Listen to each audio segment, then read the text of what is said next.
कल बहुत शक्तिशाली दिन है और बहुत शुभ दिन है।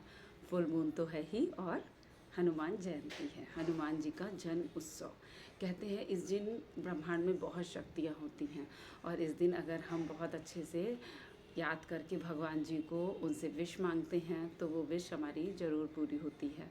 तो वो इस दिन हमें विधि विधान से पूजा करके मंत्रों का उच्चारण ज़रूर करना चाहिए, क्योंकि मंत्रों में अतः शक्तियाँ होती हैं। तो कल बहुत शुभ दिन है, कल पूर्णिमा भी है, फुल मून है। तो इस दिन विधि से पूजा करके आप लोग विश ज़रूर मांगिएगा। अगर किसी की कुंडली में मंगल नीच के हैं तो आप कैसे चेक करेंगे? अगर मंगल 4 नंबर पे बैठे हैं कुंडली में किसी भी भाव पे, तो मान लीजिए वो नीच के हैं और आजकल भी नीच के ही चल रहे हैं। 3 अप्रैल से 7 जून जिसके जहाँ बैठे होंगे, जिनके लगन में बैठे होंगे, शारीरिक कष्ट देंगे। 8th हाउस पे चोट चपाट लग सकती है और किसी के 4th हाउस पे होंगे तो स्ट्रेस दे सकते हैं। 7th हाउस पे है तो वैवाहिक जीवन में थोड़ी दिक्कतें पैदा करेंगे। तो इस तरीके से जिसके जहाँ भी बैठे हैं वहाँ वो प्रॉब्लम क्रिएट कर सकते हैं। तो इस समय सभी को ये पूजा करनी चाहिए, क्योंकि मंगल नीच के चल रहे हैं। और वैसे भी मंगल जब नीच के नहीं भी चल रहे होते तो भी कहते हैं इस दिन पूजा करने से हमें बहुत नाम मान सम्मान, सारी तकलीफ़ें दूर हो जाती हैं। जॉब में रुकावटें आ रही हैं, ये हमारा कोई भी ऑरा में ब्लॉकेज है, कोई भी दिक्कत अगर लाइफ में चल रही हैं, प्रॉब्लम्स आ रही हैं, काम समय पे नहीं बन रहे हैं, तो वो सारे काम दूर होते हैं। तो इसका सबसे अच्छी रेमेडी मैं आपको बताती हूँ। जैसे कि आप स्क्रीन पे देख रहे हैं, ये चुन्नी, माता रानी की चुन्नी। ये चुन्नी जो चढ़ी हुई हो नवरात्रों की तो बहुत अच्छा है, लेकिन अगर आपके पास चढ़ी हुई चुन्नी अभी नहीं है तो फिर आप मार्केट से लेके भी काम कर सकते हैं या कोई भी लाल कपड़ा ले सकते हैं। लाल कपड़ा लेके आज ही रात में, ठीक है, एक दिन पहले रात में वो कपड़ा हनुमान जी के पैरों में रख दीजिए और दूसरे दिन सुबह उसमें सौंफ बांध के 2 बार लेनी है, थोड़ी थोड़ी सी, और हनुमान जी का मंत्र पढ़ते हुए ही 2 गांठ लगानी है, ठीक है। और जब आप गांठ लगा रहे हो तो 5 बार हनुमान जी का मंत्र पढ़ना है, गांठ 2 लगानी है। और फिर इसको अपने सिरहाने रख लीजिए, पर्स में रख लीजिए। समझ लीजिए कि नीच के मंगल का प्रभाव खत्म हो जाएगा, हनुमान जी स्वयं आपकी रक्षा करेंगे और हनुमान जी की कृपा आप पे बनी रहेगी।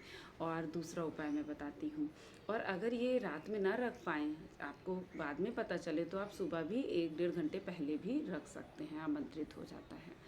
और दूसरा उपाय ये है कि अगर कोई मांगलिक है जिसकी वजह से उसकी शादी में रुकावटें आ रही हैं या शादी हो चुकी है, वैवाहिक जीवन में रुकावटें आ रही हैं, या जिसका लगन में नीच का मंगल बैठा है, कोई भी दिक्कत कर रहा है, तो उसको ये उपाय ज़रूर करना चाहिए। एक खाली मटकी छोटी सी लेनी है, उसको धुलना नहीं है, वॉश नहीं करना है, ऐसे ही लानी है। उसमें पीला सिंदूर, ठीक है, जो शादी में यूज़ होता है ऑरेंज कलर का, वो 2 चुटकी डालनी है और उसको ऊपर से बंद कर देना है किसी ढक्कन से, वे जो मिट्टी के होते हैं।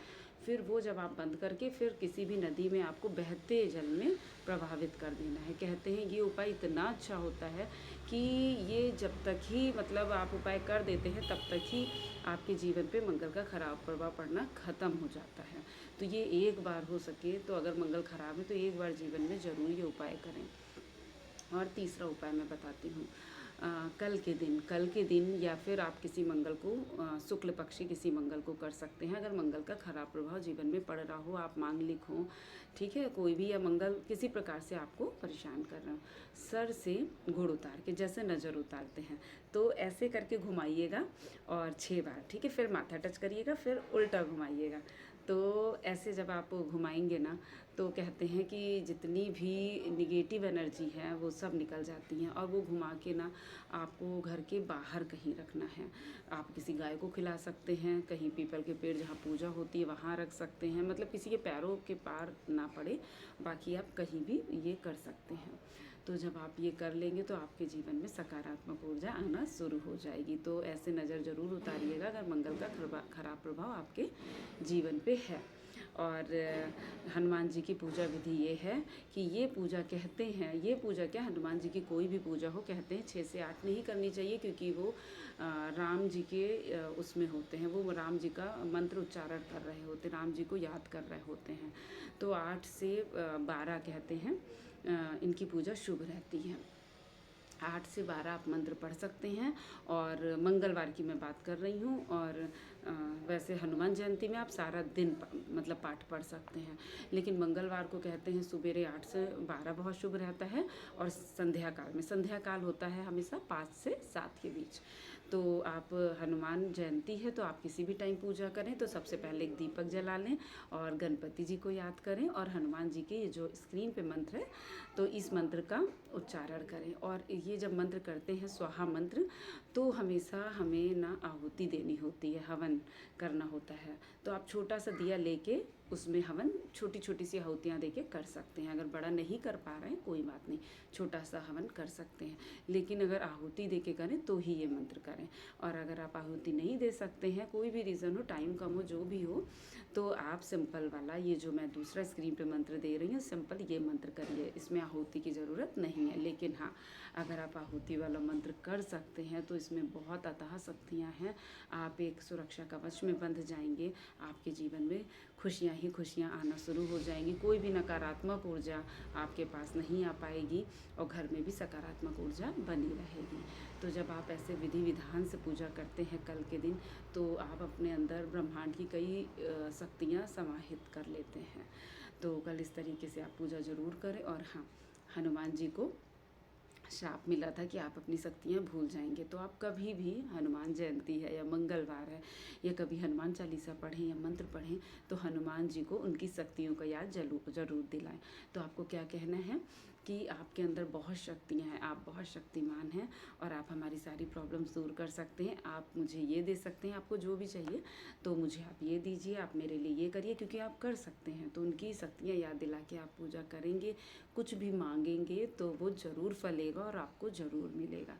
तो ये ध्यान रखिए कि आपको हनुमान जी को याद करा के ही पूजा करनी है, तभी ये पूजा सफल होगी।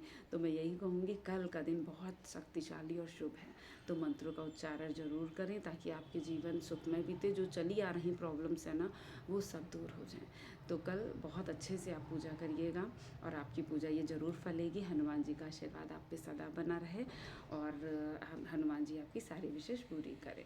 जय हनुमान, पवन सुत हनुमान की जय। अगर आप आहुति देके हवन करके मंत्र करें तो ये मंत्र करिएगा, स्वाहा वाला मंत्र। लेकिन अगर आप मंत्र सिंपल करना है तो ये करिएगा। अगर आप हवन नहीं करना चाहते हैं तो आप ये मंत्र करिए, लेकिन वो मंत्र सिर्फ हवन के साथ ही कर सकते हैं। जय हो भगवान जी की, बजरंगबली की। बजरंगबली आप सबकी मनोकामना पूर्ण करें। जय बजरंगबली की।